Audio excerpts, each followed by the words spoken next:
रावण की औलाद, ये रावण की औलाद है। राम के पुजारी को, राम की पुजारी को ये अपमान कर रहे हैं। ये रावण की औलाद गॉडसे को।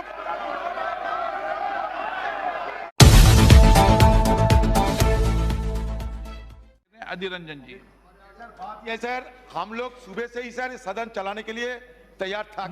गलत नहीं सर, आप तथ्य लेकर आए, कुछ नहीं नारेबाजी कर रहे हैं सदन में। हम तो बोलने का कोशिश नहीं किया, आपको बोलने का पूरा मौका दिया, आप तुरंत बंद हो गया। और सर लेकर आए नहीं आए, और सर गृह मिनिस्टर को जवाब देना चाहते थे, होम मिनिस्टर जवाब से बच गए। गृह मंत्री जी जवाब देना चाहते थे, आप जवाब सुनना नहीं चाहते थे। आप उस विषय पर हमारा बात तो डिबेट करो। मैंने आपको कई बार मौका कहा, बेटे गृह मंत्री जी जवाब देना चाहते हैं, जवाब देना चाहते हैं। कल हम 1 घंटे चिल्लाया, आपने हाउस बंद किया। कल हम 1 घंटा नारे लगाए, फिर भी हाउस बंद नहीं किया। आज कुछ बोलते नहीं, तो बोलो। आज कुछ नहीं बोला, फिर आपने तुरंत आपका कोई। ठीक है, मैं बोलता हूँ सर। हिंदुस्तान में एनआरसी को लेकर बात, एक मिनट सर, एनआरसी को लेकर, सीए लेकर सारे हिंदुस्तान में प्रदर्शन हो रहे हैं, और ये सारे प्रदर्शन शांतिपूर्ण तरीके से हो रहे हैं। और ये शांतिपूर्ण प्रदर्शन महात्मा गांधी जी की नॉन वायलेंस सत्याग्रह की तौर पर होते हैं।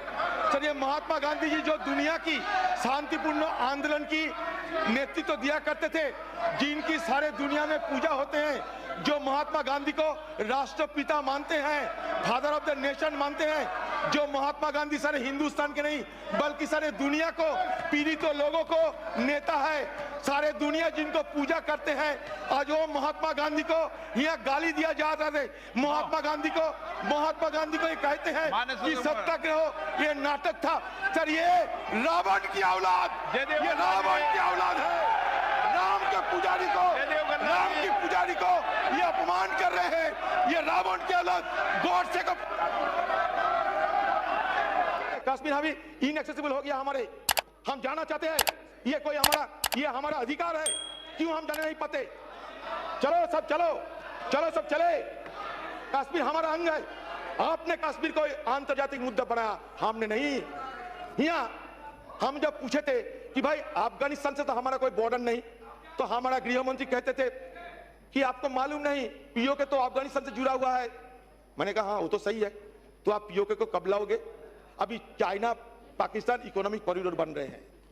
इकोनॉमिक कॉरिडोर बनने के बाद वो जो गिलजिट है, बाल्टिस्तान है, उसमें जो इकोनॉमिक कॉरिडोर बन रहे हैं, गदार पोर्ट तक जाएगा। हमारा हिंदुस्तान की ईस्टर्न फ्लैंक की सिक्योरिटी खत्म हो जाएगी। आप कह सकोगे कि पीओके में चाइना हस्तक्षेप ना करे?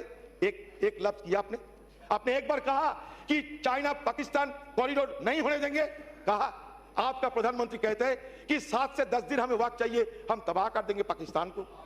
अरे हमारे पूर्व प्रधानमंत्री इंदिरा गांधी ने 1971 साल में 3 दिसंबर टू 16 दिसंबर 13 दिन में बांग्लादेश छीन के पाकिस्तान की रीढ़ का हड्डी तोड़ दिया, बहुत पहले तोड़ दिया।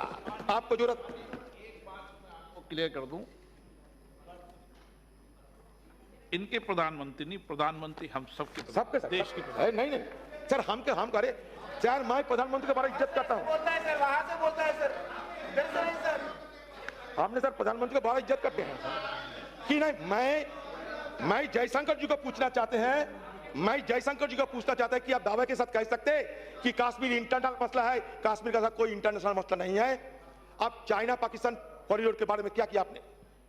अभी चाइना म्यांमार कॉरिडोर में क्या किया?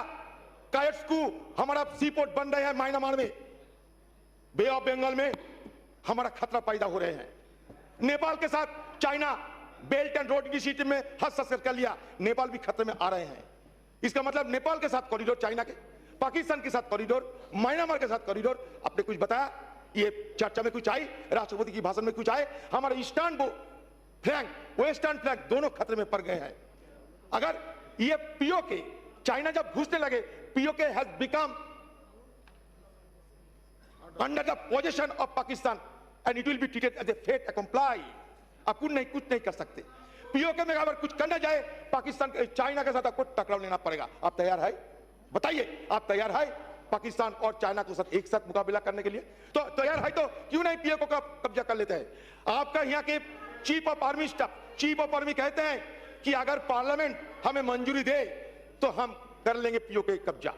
1994 में इसी पार्लियामेंट सर्वसम्मति से हम पारित किया था एक प्रस्ताव, एक रेजोल्यूशन कि पीओके को हमारा कब्जे में लाना चाहिए।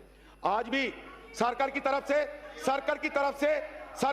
से एक दूसरा रेजोल्यूशन लाया जाए, सरकार की तरफ से दूसरा रेजोल्यूशन लाया जाए कि हां चीफ ऑफ आर्मी, हम चाहते हैं पार्लियामेंट की तरफ से पीओके को कब्जा में लाओ, हम चाहते हैं।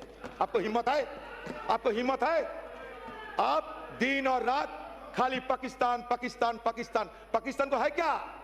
हमारा बीएसएफ पाकिस्तान को हरा सकता है, आर्मी का कोई जरूरत नहीं होगा, लेकिन Pakistan Pakistan Pakistan, you are roaring like a lion against Pakistan, but you are whimpering like a pygmy against China. This is the tragedy of our country. कहिए, यूनाइटेड नेशन की सिक्योरिटी काउंसिल में 2 बार ये मुद्दा उठाई जाए नहीं, क्लोज डोर में भी हो, लेकिन उठा तो सही। यूरोपियन पार्लियामेंट वहां रेजोल्यूशन ला रहे हैं, सारे दुनिया में ये कश्मीर को लेकर और सीएए को लेकर हमारे खिलाफ आवाज बुलंद हो रहे हैं। इसमें क्या हमारा जो स्टेटस ये नहीं घट रहे, हमारा स्टेटस, हिंदुस्तान की जो स्टेटस वो कमजोर नहीं होते हैं। इसके चलते हमारा प्रधानमंत्री डावोस में नहीं गया, आप लोग, हमारा प्रधानमंत्री। और हमारा जो सारे डिप्लोमेटिक एसेट है, ये डिप्लोमेटिक एसेट जिसका मालिक जयशंकर जी है, ये डिप्लोमेटिक एसेट को आप इससे इस्तेमाल करते सारे दुनिया को समझाने के लिए क्या भाई कश्मीर हमारा आंतरिक मुद्दा है, सीएए हमारा आंतरिक मुद्दा है। आपको तो और कोई काम नहीं, अफगान पीस प्रोसेस में भाग ले सकते हैं नहीं, इंडियन ओशन रीजन में जो रीजनल समस्या है, इंटरनेशनल समस्या है, आप कोई भाग ले सकते हैं नहीं, क्योंकि अपना सारे फोर्सेस आपने तैनात कर दिया, सारे डिप्लोमेटिक एसेट आपने लगा दिया सारे दुनिया को समझाने के लिए भाई कश्मीर हमारा है। सीएए हमारा आंतरिक मसला है। क्यों? आपको क्यों इससे ज्यादा एग्रेसिव क्यों नहीं देखना पाते हम लोग आज सारे दुनिया में? आप देखिए हमारा डबल हुआमी क्या है। ये हमारा डबल हुआमी है कि कश्मीर पीओके चीन के साथ जाना चाहते और हम कब्जा करने चाहते। चीन आगे निकलते, मोरालिटी ग्राउंड में चीन आगे निकल गया और हिंदुस्तान पीछे रह गया। ये हमारा डबल हुआमी है। आप ये स्वीकार करें या ना करें, आपका राय है ये कि चाइना के साथ हमारा इतना दुश्मनी रहते हुए भी आप चाइना को 5G कॉन्ट्रैक्ट क्यों दे रहे हैं? जहां अमेरिका ना कर दिया, यूरोप ना कर दिया, ऑस्ट्रेलिया ना कर दिया, कनाडा ना कर दिया, आप 5G को उसका क्यों सुविधा दे रहे हैं? ये हमारा क्रिटिकल इंफ्रास्ट्रक्चर है, इसमें फायदा, इसमें अगले दिन इस तरीके की 5G अगर चाइना को मिल जाए तो हमारे लिए बड़ा खतरा पैदा करेगा। इसमें भी आप सोच समझ के कदम उठाएगा।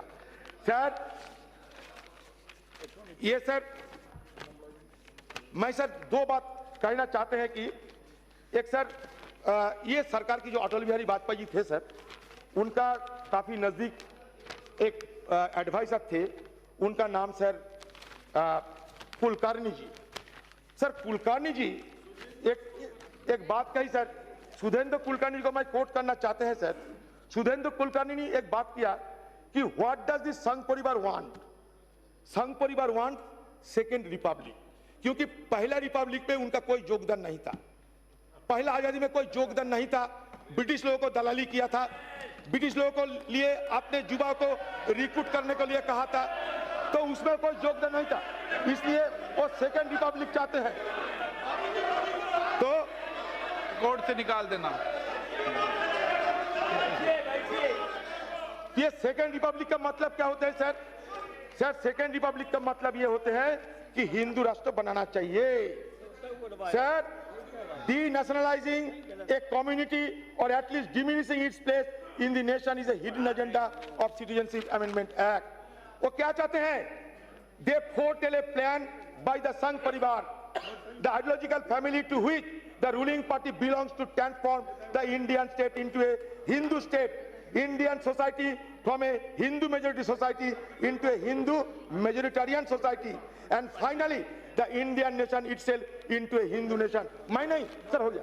सुधेंद्र कुलकर्णी की एडवाइजर की ये बयान है, ये मेरा नहीं सर। सर और एक बात कहना चाहता हूं, एक एफएस आइजुद्दीन बोल के एमिनेंट पाकिस्तानी स्कॉलर है सर, उन्होंने कहा कि we Pakistanis have paid a huge price, violent conflicts, sectarianism, extremism, intolerance, and loss of rights and freedoms, because we allowed Islamization of our state and society. If India wants to commit the same mistake by allowing its Hinduization. You are almost welcome, but remember that the price you will pay will be far, far higher. Sir इसलिए आज हिंदुस्तान में संविधान को रक्षा करने के लिए जो संग्राम हो रहे हैं, जो प्रदर्शन हो रहे हैं, जो आंदोलन हो रहे हैं, उसको हम सबको उसको मदद करना चाहिए, क्योंकि वो संविधान को बचाना चाहते हैं।